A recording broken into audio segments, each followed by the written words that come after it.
ఏఎస్పీలు, ఐపీఓలు, మీరవర్సీలు. నిజానికి ఒకవేళ అడిగినా నేను, ఒక ఊరు జనాభా ఎంత?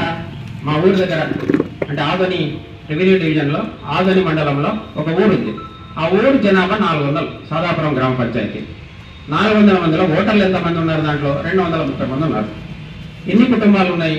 90 కుటుంబాలు, 110 కుటుంబాలు ఉన్నాయి.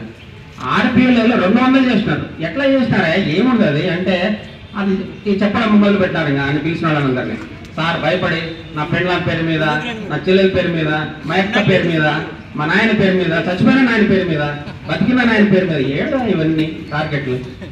ఆర్టీ పాస్బుక్లు ఓపెన్ చేస్తామంటే కారణం చెప్తాను మా వేణు, సార్ ఎవరైనా డబ్బులు కట్టడానికి వస్తే 4 బుక్లు ఓపెన్ చేస్తాం సార్. ఒకటి 50 రూపాయలు అక్క పేరు మీద, చెల్లెల పేరు మీద 50 రూపాయలు, 30 రూపాయలు నాయన పేరు మీద, 30 రూపాయలు అమ్మ పేరు మీద. ఏడు ఇదంతా అంటే మన ముందు ఈ సవాళ్ళు ఇవన్నీ కూడా. అంటే మనం ఎంత తిప్పలు పడుతున్నాము.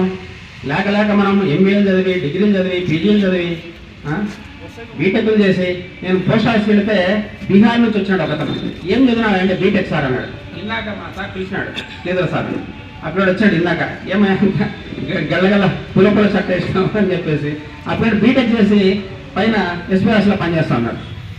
ఏఎస్పీ గారు ఒకసారి నేను వెళ్తే కాఫీ తేపో అన్నాడు. ఏమైనా పిల్లల్ని బీటెక్ చదివినారు, కాఫీ తేపో అంటాడు అని చెప్పేసి నాకు కొంచెం అనుబంధం ఉంది, ఎందుకంటే యూనియన్లో పనిచేస్తాను కాబట్టి.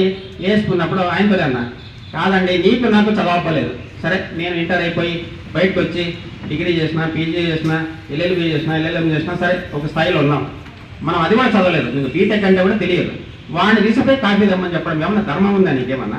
చెప్పమంటావు ఎస్పీ గారికి అని అంటే వద్దులేండి అవసరం లేదు అని. అంటే ఎట్లా ట్రీట్ చేస్తారంటే మనం మనుషులుగా ట్రీట్ చేయాలి. ఒక మనిషి ఇప్పుడు మనిషిగా పుట్టిన తర్వాత మనిషిగా ట్రీట్ చేయాల్సినటువంటి బాధ్యత మన మీద ఉన్నది. ఆ మనిషిగా ట్రీట్ చేయకపోతే ఇక మన బతుకెందుకు?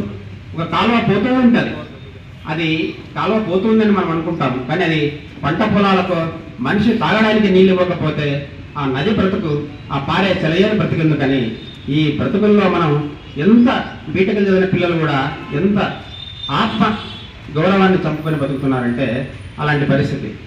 అసలు ఎవరో చేసిన తప్పుకు మనం బలి కావాలి. ఎవరో చేసిన తప్పుకు మనం బలి కావాలంటే అక్కడెక్కడో జరిగి ఉంటుంది. హెడ్ ఆఫీస్లో ఉన్న వాళ్ళని స్టేట్మెంట్లు రికార్డ్ చేసి వాళ్ళకి రికవరీ పెట్టి వాళ్ళని సాధించి ఈరోజు మన ముందు, మన కళ్ళ ముందు లేదు. ఆమె విజయలక్ష్మి అని, ఆమె యూనియన్లో ఎంత యాక్టివ్గా ఉషాతో పాటు చేస్తూ ఉంటుంది.